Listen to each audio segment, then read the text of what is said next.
एक नई रहस्यमयी कहानी। ये कहानी एक पंडित जी के बारे में है, जिसमें कैसे उन्हें एक अजनबी शख्स की मदद करना पड़ गया भारी, जिसके कारण उन्हें अपने ही घर के लोगों की देनी पड़ी बलि। तो आइए शुरू करते हैं बिना किसी देरी के नई कहानी।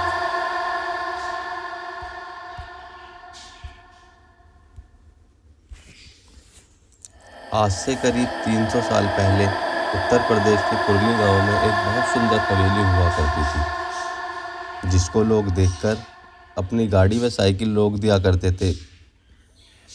इसमें एक पुजारी व उन्हीं के घर के अन्य 6 लोग रहते थे। पुजारी के पूर्वज काफ़ी धन वाले थे। एक दिन शाम को पुजारी अपने मंदिर से घर की तरफ चले आ रहे थे। तभी संजय नाम का व्यक्ति पुजारी के पास आता है और वह काफ़ी डरा हुआ रोते हुए बोलता है कि गॉड मुझे बचा लो, मेरी बीवी मारियो एक भूत बन गई है जो मुझे पिछले 10 दिन से परेशान कर रही है। कभी खाना बना हुआ गिर जाता है, कभी डरावनी आवाज़ें आती हैं, कभी कोई साया आगे पीछे चलता है। आज तो बंद कमरे में तेज़ तेज़ डरावनी आवाज़ें आ रही थी। तभी मेरी पत्नी पीछे से हमला करती है।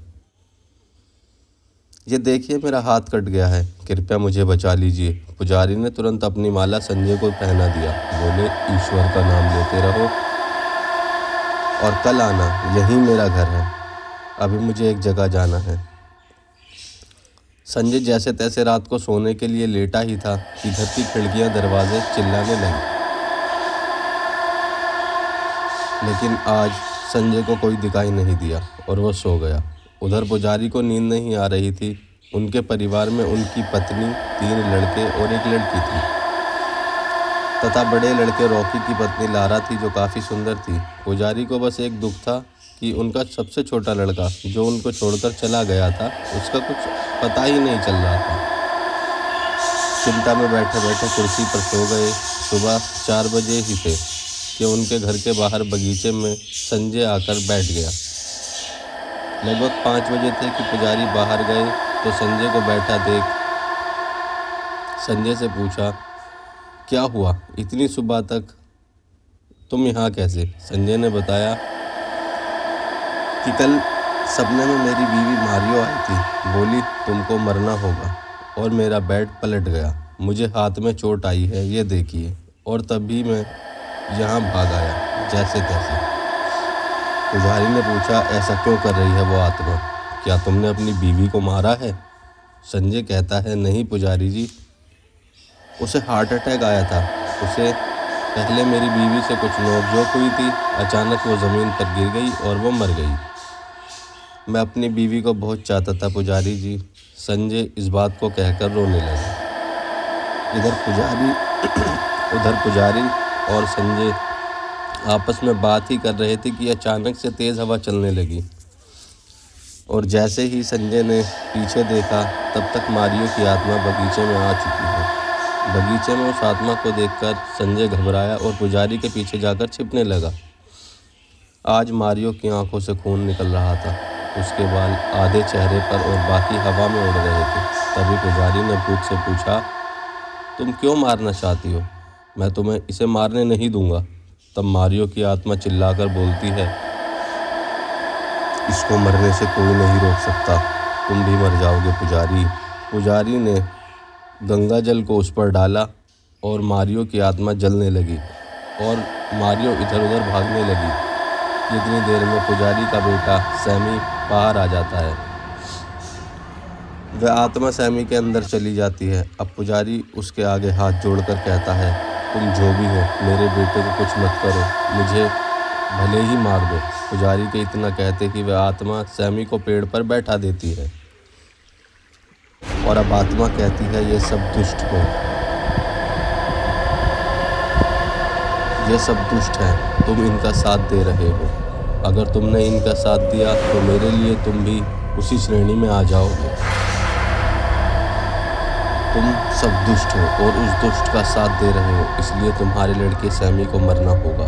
और सैमी के शरीर से आत्मा निकलकर सैमी को धक्का दे देती है। सैमी पेड़ से गिरकर मर जाता है और आत्मा वहाँ से गायब हो जाती है।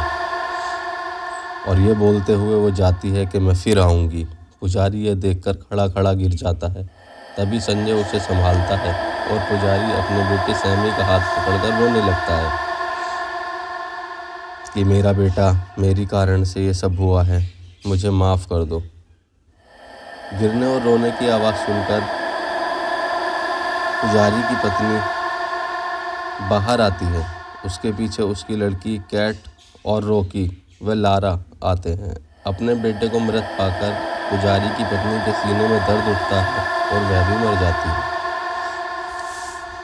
यह देखकर संजय बहुत तेज़ रोने लगता है और पुजारी से माफ़ी मांगता है कि आप मेरी समस्याओं को ख़त्म करने के लिए, मेरे जीवन को बचाने के लिए मेरी मदद कर रहे थे, लेकिन आपके घर के ही 2 सदस्य चले गए। मुझे माफ़ कर दो, आप मुझे मार डालो, मैं बहुत बुरा हूँ। पुजारी कहते हैं, ईश्वर जो चाहता है वही होता है। ये ईश्वर की दुनिया है। आंखों में आंसू लिए बोलते जाते हैं और एक तरफ उनकी बीवी और दूसरी तरफ अपने बेटे को देखते हैं। पुजारी के बेटे सैमी और पत्नी का अंतिम संस्कार करते हैं। आज पुजारी के परिवार पर बहुत बड़ा संकट आया है। उनका परिवार बिखर सा गया है। ये कहते हुए आंखों में आंसू लिए रॉकी से कहते जाते हैं। तभी रॉकी संजय पर टूट पड़ता है कि तुम्हारी वजह से ये सब कुछ हुआ है। पुजारी रोकने की कोशिश करते हैं, लेकिन रॉकी रुकता नहीं है और उसको भगा देता है और कहता है कि तुम कभी मेरे घर ना आते तो ये सब ना होता। अब कभी मेरे घर मत आना, वरना मार डालूंगा। वहाँ से संजय चला जाता है। आज 2 दिन बीत गए। उसके परिवार ने कुछ नहीं खाया। बेटी अपने पिता और भाई व भाभी को समझाती है कि कैसे चलेगा, हम सबको आगे बढ़ना होगा। माँ और भाई को हम कभी नहीं भुला सकेंगे।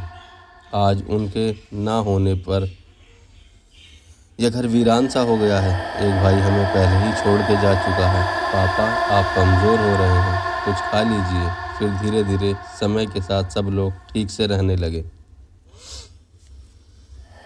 तभी एक दिन शाम को पुजारी अपनी बेटी से बात कर रहे होते हैं कि अचानक तेज़ बारिश होने लगती है, बिजली कड़कने लगती है। तभी रॉकी चिल्लाते हुए आता है कि पापा, मेरे कमरे में कुछ है। पुजारी और उनकी बेटी कैट दौड़ते हुए कमरे की तरफ जाते हैं। लारा भी अपना काम छोड़कर भागती है, लेकिन वहाँ कुछ नहीं दिखता है। फिर सब लोग खाना खाकर सो जाते हैं। अगले दिन पुजारी हवेली में गंगा जल को छिड़कते हैं। तभी घर के 2 कमरे में पुजारी देखते हैं ताला पड़ा होता है। पुजारी उसकी चाबी मांगते हैं नौकर जैक से। जैक ताला खोलने की कोशिश करता है, लेकिन एक ताला नहीं खुलता है, जबकि दूसरे कमरे का ताला खुल जाता है।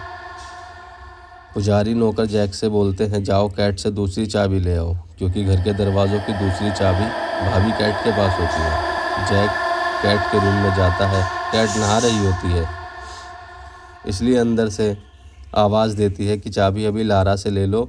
उनको पता है चाबी कहाँ रखी है। जैक लारा के पास जाता है और दरवाज़ा न खुलने की बात बताता है। लारा कहती है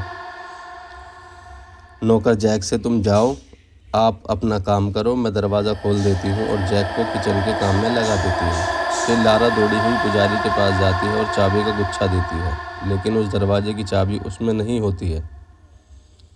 लारा कहती है, पुजारी जी, आपके मंदिर जाने का समय हो रहा है, आप जाओ, अभी कैट नहा लेगी तो ताला खोल दूँगी, तब जल डाल देंगे। पुजारी मंदिर चले जाते हैं और बहू किचन में।